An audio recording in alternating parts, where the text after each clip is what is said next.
맡은 김준희입니다. 저는 물레동에 위치한 좀 작은 화랑인데 태호 화랑의 대표로 있고 현재 한국예술종합학교 미술이론과 전문사 과정에 있습니다. 그래서 전에 슬 작가님과 전시를 한 적이 있어서 그때 기획으로 참여했었는데 이번 터크의 사회자를 맡게 되었습니다. 네, 작가님 소개해 주시죠.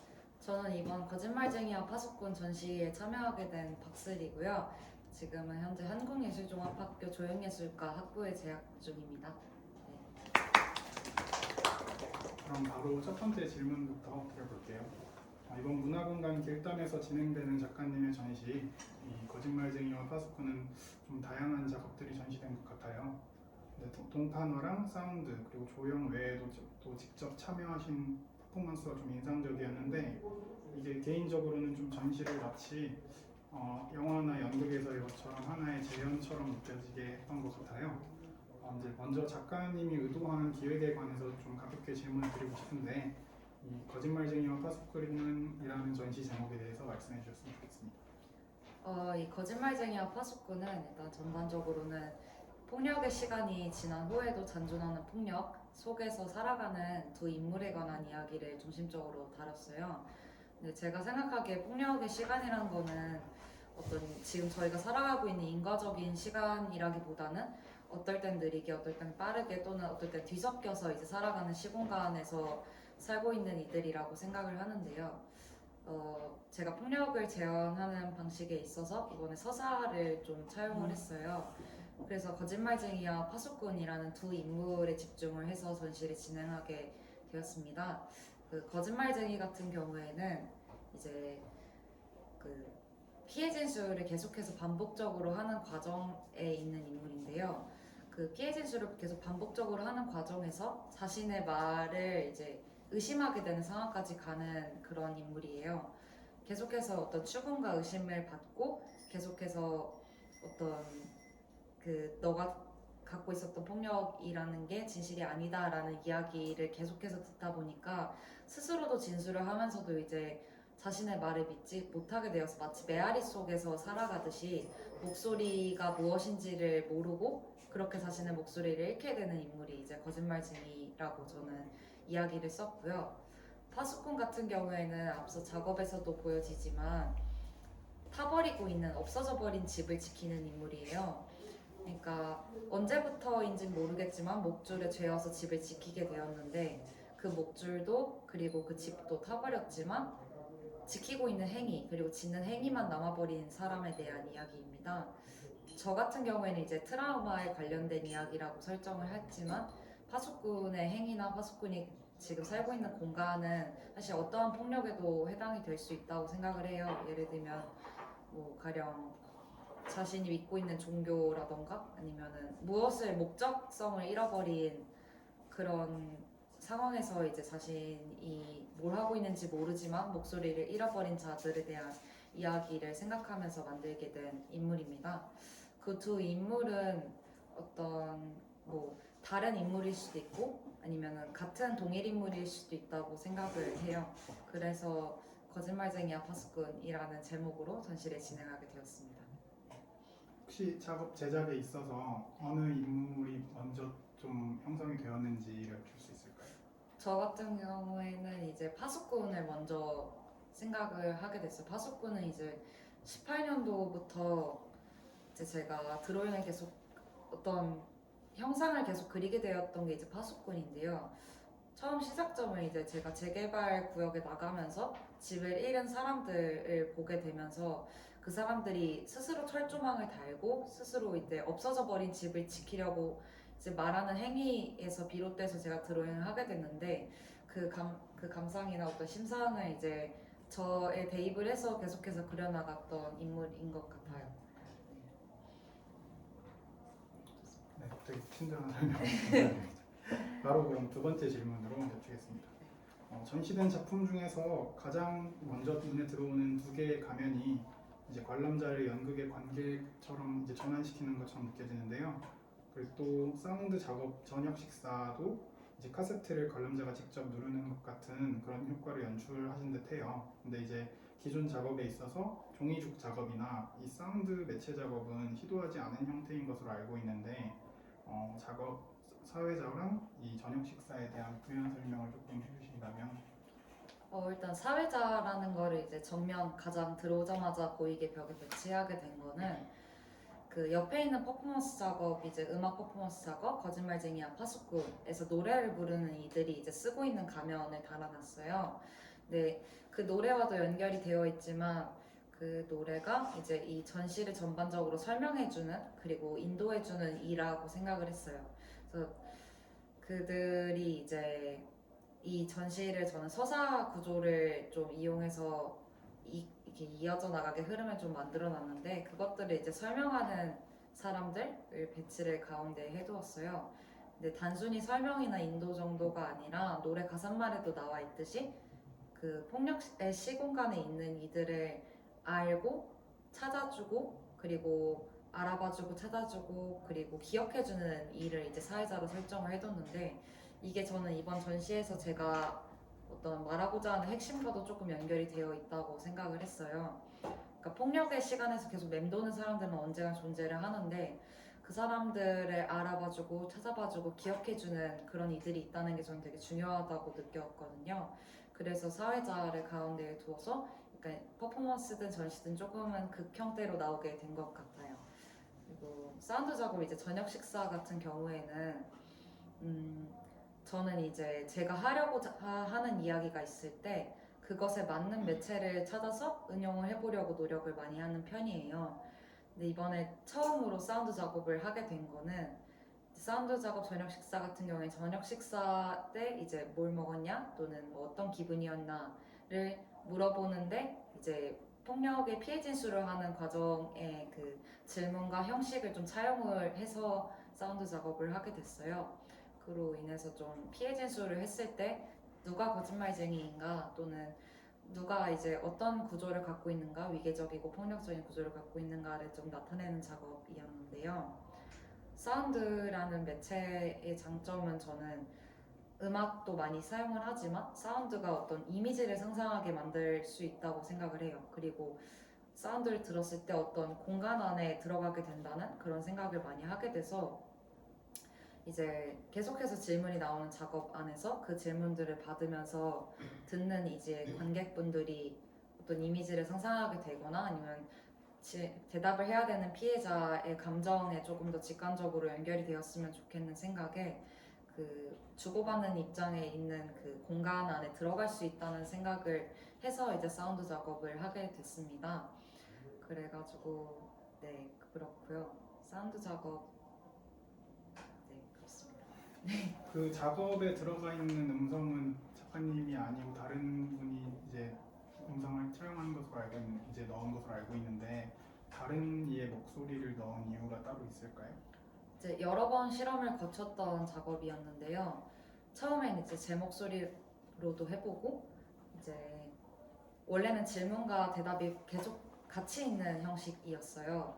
그런데 이게 저는 이제 구조적인 폭력을 드러내고 싶었던 건데 오히려 대답하는 이가 있으니까 대답하는 이에게 초점을 맞춰져서 피해자에게 초점을 맞춰지는 걸 느꼈거든요. 그래서 대답을 빼고 질문만 넣기로 했는데 이 질문자가 어떤 목소리를 가지고 있어야 되는지 또는 어떤 어조로 말해야 되는지를 좀 생각을 했어요. 근데 따로 대본을 적어놓은 건 아니었고 실제로 저기 이제 페이퍼에 있는 게 이제 제가 실제로 피해 진술을 할 때 받았었던 이제 진술서의 형식을 그대로 차용을 했는데요.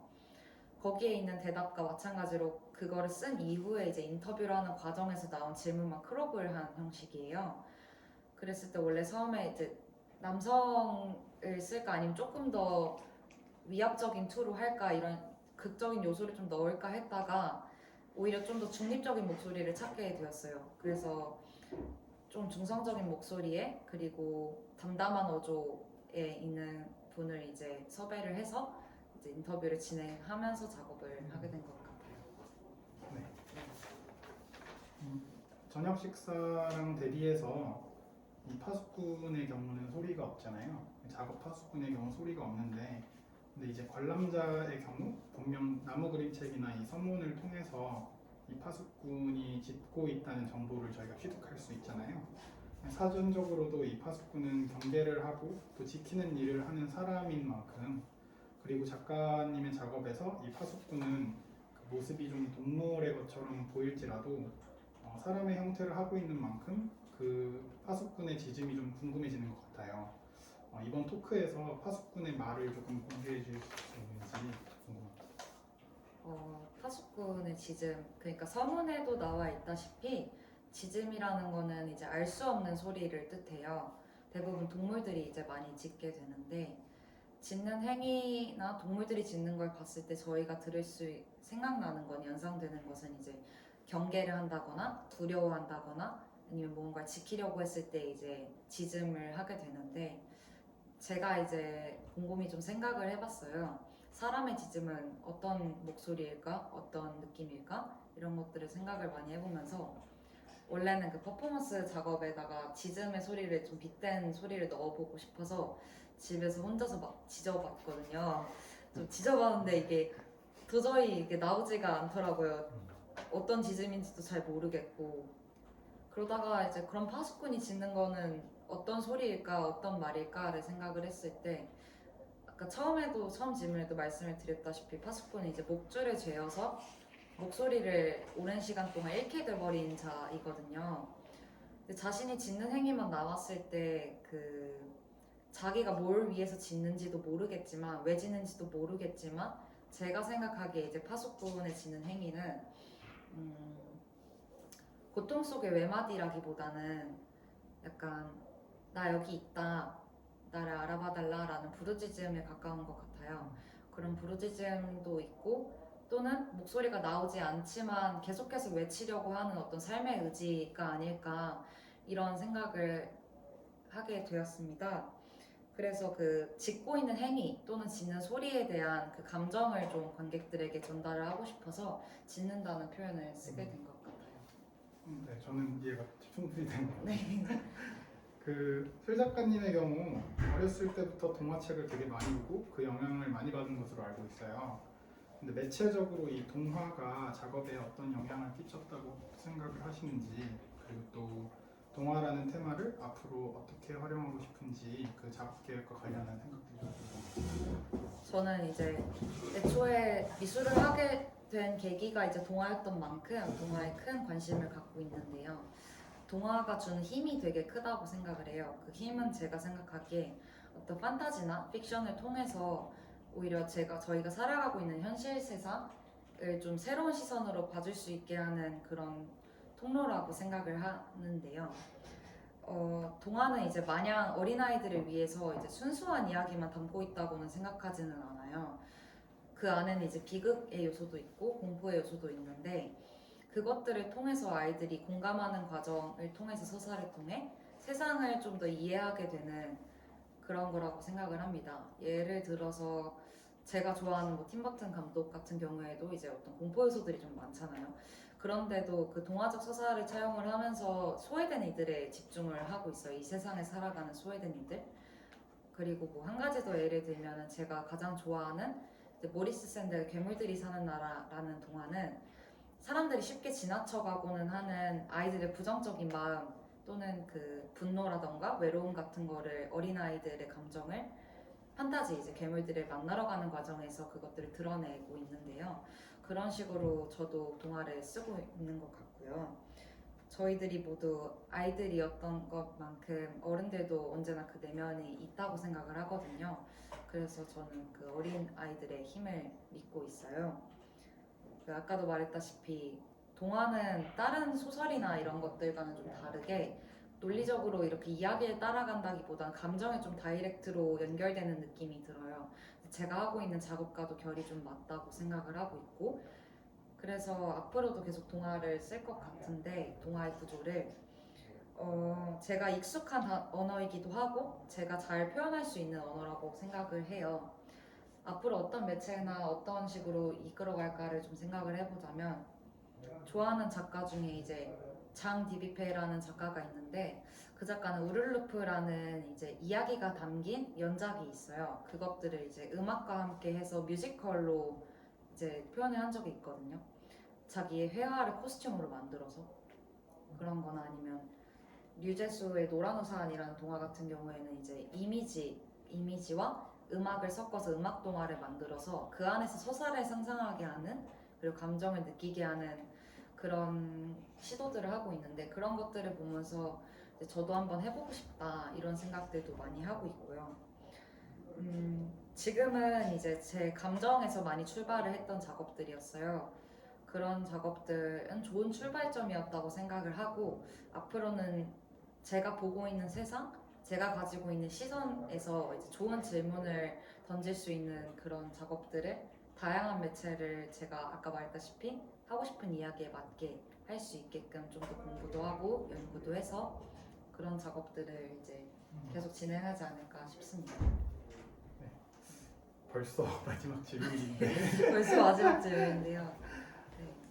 이제 개인적으로는 그 작가 노트 이제 제로 만든 집에서 그 술 작가님이 그대로 표현하신 대로 이제 타버린 집에도 새는 날아오고 목소리로도 노래를 부를 수 있다는 이 말이 되게 와닿고 너무 좋았습니다. 그런데 한편으로 이런 희망적인 메시지를 작업에 녹여내고 또 서문에 쓰기까지 꽤 힘들었겠다는 생각이 되게 자연스럽게 들었는데요. 이 타버린 집과 새가 직접적으로 드러나는 작업, 그 제로 만든 집에 있어서 집도 새도 모두 작가님처럼 느껴졌는데 이번 전시 거짓말쟁이와 파수꾼을 준비하고 또 기획하는 과정에서 느낀 마음들을 가볍게 공유해 주셨으면 좋겠습니다. 저는 이번 전시가 첫 개인전인데요. 제가 꼭 짚고 넘어가야 하는 이야기라고 생각을 해서 이 주제를 잡게 되었어요. 그래야지 좀 다음 챕터로 작업이 넘어갈 수 있지 않을까? 이런 생각과 느낌을 갖고 있었는데요. 전작들이 이제 보이지 않는 것이라는 작업들, 연작들이 있는데 그 친구들은 이제 제가 갖고 있는 부정적 감정이나 정신질환 같은 것들을 어떻게 받아들이고 어떻게 같이 살아가는지에 대한 이야기였어요. 그들이 왜 존재해야 하는지에 대한 존재 가치에 대한 이야기이기도 했고요. 근데 이번 거짓말쟁이와 파수꾼이라는 전시는 사실 보이지 않는 것이라는 연작보다 더 이전의 이야기예요. 그 이전의 이야기인데 그래서 저는 되게 버거웠어요. 버거웠고 힘들었고 그 긴 시간 동안 이걸 말하기까지의 시간 동안 굉장히 고통스러웠어요. 고통스러웠는데 보이지 않는 것들처럼 이제 같이 살아가는 법을 말하기보다는 저와 같지는 않겠지만 유사한 고통의 시간 속에서 살아가는 이들에게 말을 좀 건네고 싶었어요. 또는 자신이 그런 상황에 있지 않다고 느끼는 분들에게도 이런 것들이 존재한다, 폭력들이 잔존한다 라고 얘기를 하고 싶어서 전시를 시작하게 된 것 같아요. 그런데 좀 힘들었던 거는 이제 제가 당사자인 입장에서 작업을 시작하다 보니까 작업과의 좀 거리두기가 조절이 좀 힘들더라고요. 그런데도 이제 좀 서투르지만서도 얘기를 하는 게 중요하다고 여겼던 건 언제나 피해자가 남게 되는 인물, 피해자가 하는 말은 중요하다고 느끼거든요. 그래서 제가 하는 말이 분명히 유의미하다고 느꼈고 그래서 앞으로 만약에 제가 좀 더 물을 익어서 좋은 작가가 된다면 다시 한번 이야기를 해보고 싶은 주제입니다.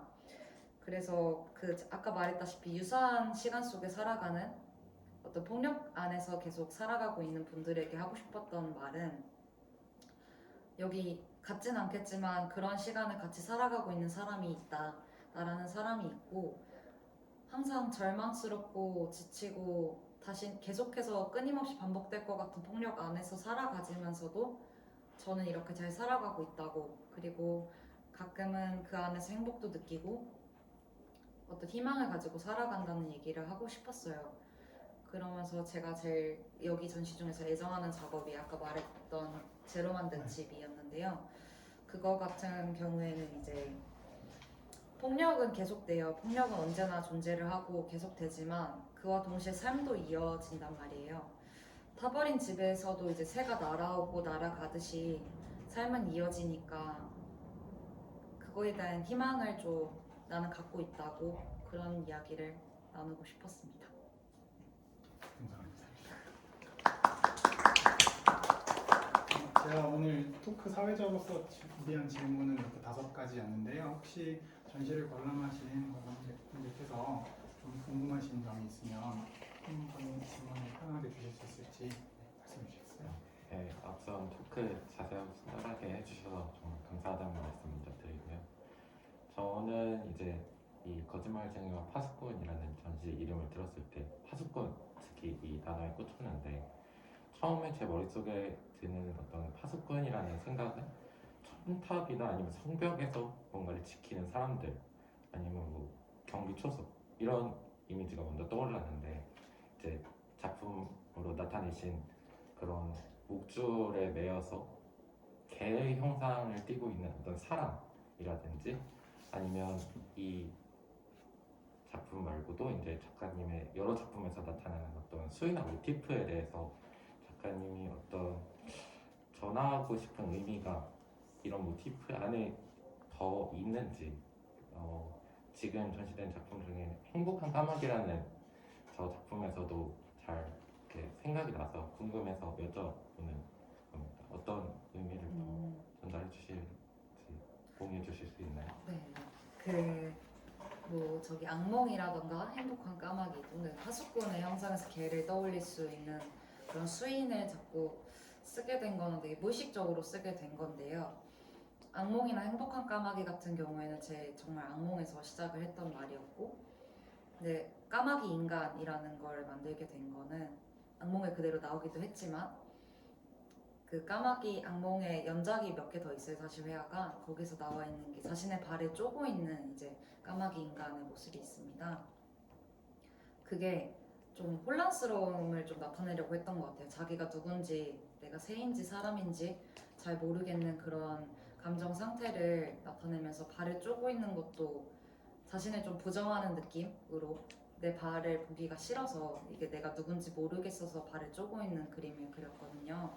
그래서 파수꾼 같은 경우는 조금 맥락이 다른데 아까 말씀 주신 것처럼 이제 뭐 첨탑이나 초소 같은 걸 지키는 걸 먼저 상상을 하게 되잖아요. 직업으로서.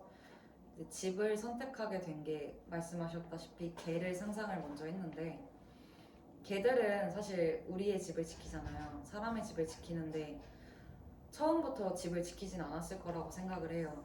그 사람들은 목줄에 매게 되었고 지키라고 했고 어쩌다 보니까 자기도 지키게 돼버린 그런 상태를 강아지라고 생각을 했는데 그런 상태에 따라서 사람 모양이 좀 개처럼 나오게 된 것 같아요. 그런 개들이 갖고 있는 감정은 무엇일까? 목적을 갖고는 있을까? 이런 생각을 하다가 이제 개 형상에 빗대서 이제 사람을 쓰게 된 것 같습니다. 답변도 네, 감사합니다. 혹시 또 질문이 있으실까요? 작가님 다른 작품을 보면 좀 강한 색채나 다양한 매테리얼을 많이 사용을 하셨더라고요. 벽면의 2인칭 작품은 상대적으로 색채가 많이 어둡고 수채화로 간결하게 표현이 되어 있어서 그런 표현 방식을 사용하신 이유를 여쭤보고 싶습니다. 인증이란 작업은 이제 제가 갖고 있는 어떤 등상에 대한 작업이었는데요. 그것들을 좀 두꺼운 뭐 유화라던가 그렇게 무겁게 뭔가 표현을 하기보다는 바로 그릴 수 있는 그게 필요했어요. 그러니까 감정이라던가 느끼는 증상이라던가 이런 것들은 되게 일시적이기도 하고 굉장히 스쳐 지나가듯이 두리뭉실한 느낌이 많아서 그것들을 빠르게 드로잉을 하기 위해서는 빨리 마르고 좀 가벼운 물질인 수채화를 좀 쓰게 된 것 같고요. 2인증, 네, 그렇습니다. 그래서 인증은 수채화로 하게 된 것 같아요. 감사합니다. 네, 말씀해 주세요. 저기 그 방 다시 한번 말해보세요라는 작품이 이제 영상이랑 이제 배치해두신 두 가지 형태로 전시가 되잖아요. 근데 이제 영상은 약간 이제 방의 이미지에서 검은색 이미지로 이렇게 선형적으로 진행이 되고 이제 동판화를 전시해두신 거는 이렇게 약간 섞여 있는데 그 두 개를 다르게 배치하신 의도가 어떤 것인지. 그 방 다시 한번 말해보세요는 이제 파나의 프로세스를 이용한 어떤 파나 작업이라기보단 파나의 프로세스를 이용한 작업인데요. 제가 선택하게 된 이유가 파나를 이제 찍을 때 여러 번, 한 2번 정도 파나를 찍게 되면 색깔이 여려져요. 또는 이제 인킹을 얼마나 하느냐에 따라서 좀 어두워지기도 하고 밝아지기도 하는데 그 반복하는 행위가 이제 진술의 과정과 좀 닮아 있다고 느껴서 아까 질문 주셨을 때 말했듯이 이제 인가적인 시간 속에 있다고 생각을 하지 않거든요. 그런데 이제 영상 같은 경우에는 이제 계속해서 반복하였을 때 이게 흐려지는 과정 또는 자신이 이제 거짓말쟁이에서 나타나듯이 처음에는 또렷했던 말들이 이제 계속해서 없어지는 그런, 반대로 가든 이렇게 가든 상관없이 그런 순서들을 좀 이야기를 하고 싶어서 영상으로 제작을 했고요. 옆에 있는 거는 이제 DP되어 있는 붙여놓은 하나들은 들쑥날쑥하게 이제 DP를 했어요. 그거는 말했다시피 시간이 언제나 뒤섞여 있거든요. 그 시간과 기억과 진술은 언제나 뒤섞여 있어서 그런 것들의 좀 차이를 나타내기 위해서 두 개로 작업을 진행을 하게 된 것 같습니다.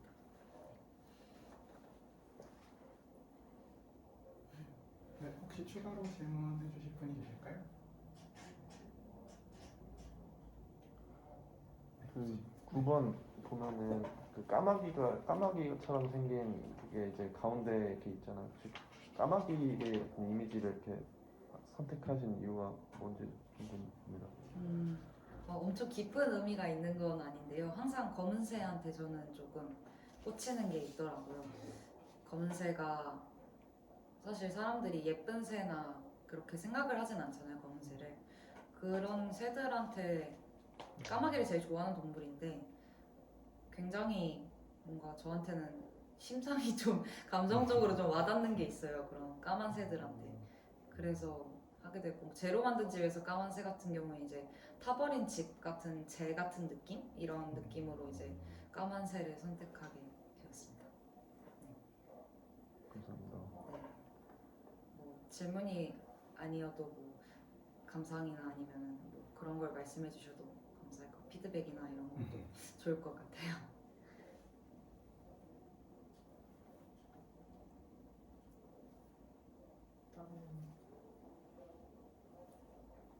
따로 없으시면